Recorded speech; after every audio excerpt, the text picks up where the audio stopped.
అందరికీ నమస్కారం. ఇంకొక ముఖ్యమైన డిసీజ్ ఏంటంటే హై బ్లడ్ ప్రెషర్. బీపీ అనేది సామాన్యంగా లెస్ దాన్ 120 ఉండాలా, కానీ మోర్ దాన్ 120 లైక్ 140, 160, 200 అలా మన బాడీలో బ్లడ్ ప్రెషర్ పెరిగిందంటే అది ఆర్గన్స్ మీద ఎఫెక్ట్ అయ్యే ఛాన్స్ ఉంటుంది. ఉదాహరణకి బీపీ చాలా ఎక్కువైపోతే సడన్గా హెడేక్ రావడం, వామిటింగ్స్ అవ్వడం, చూపు తగ్గిపోవడం, యూరిన్ పూర్తిగా రాకపోవడం, మోర్ దాన్ 12 అవర్స్ యూరిన్ రాకపోవడం, కడుపులో సడన్గా పెయిన్ రావడం, కొలాప్స్ అయిపోవడం, తర్వాత చెయ్యి కాలు చచ్చిబడిపోయినట్టు అయిపోవడం, ఇవన్నీ సడన్గా బీపీ పెరిగితే వచ్చే లక్షణాలు. అంటే బీపీ పెరుగుతోంది, అది ఒక ఆర్గన్ని సివియర్గా డ్యామేజ్ చేస్తుంది. దీంట్లో వర్స్ట్ సినారియో ఏంటంటే హై బీపీ కంట్రోల్ చేయకపోతే పక్షవాతం వస్తుంది, హార్ట్ అటాక్ వచ్చే ఛాన్స్ ఉంటుంది, కిడ్నీ ఫెయిల్ అయ్యే ఛాన్స్ ఉంటుంది కంప్లీట్గా.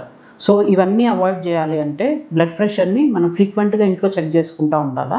మోర్ దాన్ 130, 140 వస్తుంది అంటే ఇమీడియట్లీ ఫిజిషియన్ని కన్సల్ట్ అవ్వడం బెటర్. ఒక ఏజ్ పైబడిన వాళ్ళకి 30, 35 ఇయర్స్ వచ్చిన వాళ్ళకి ఎవ్రీ మంత్లో 2 times అన్న కనీసం బ్లడ్ ప్రెషర్ చెక్ చేసుకోవాలా. వీక్ ఒకసారి చెక్ చేసుకుంటే మరీ మంచిది. రీడింగ్స్ నోట్ డౌన్ చేసుకొని పర్సిస్టెంట్గా మోర్ దాన్ 130 ఉంటుంది అంటే నియర్ బై ఫిజిషియన్ని కన్సల్ట్ అవ్వాలా. ఫిజిషియన్ మానిటర్ చేస్తారు, చేసి దానికి తగ్గ medicines, diet, life style changes చెప్తారు.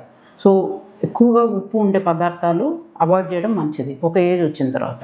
అదే కాకుండా వాటర్ తీసుకోవడం, ఎక్కువగా రెగ్యులర్గా వాకింగ్ చేయడం, వెయిట్ని కంట్రోల్లో పెట్టుకోవడం, సాల్ట్ ఎక్కువ ఉండే పదార్థాలు మన Indian food, especially south Indian ఫుడ్లో పికిల్స్, పచ్చళ్ళు, తర్వాత ఇంకేదన్నా సాల్ట్ ఎక్కువ ఉండే ఫుడ్స్, ఇవి అవాయిడ్ చేసినందువల్ల లేట్గా డయాబెటీస్, హైపర్ టెన్షన్ వస్తాయి, కానీ ఎర్లీ స్టేజ్లో మనం ప్రివెంట్ చేయొచ్చు. అంటే యంగ్ పీపుల్కి హార్ట్ అటాక్, స్ట్రోక్స్ రాకుండా మనం అవాయిడ్ చేయొచ్చు. Thank you.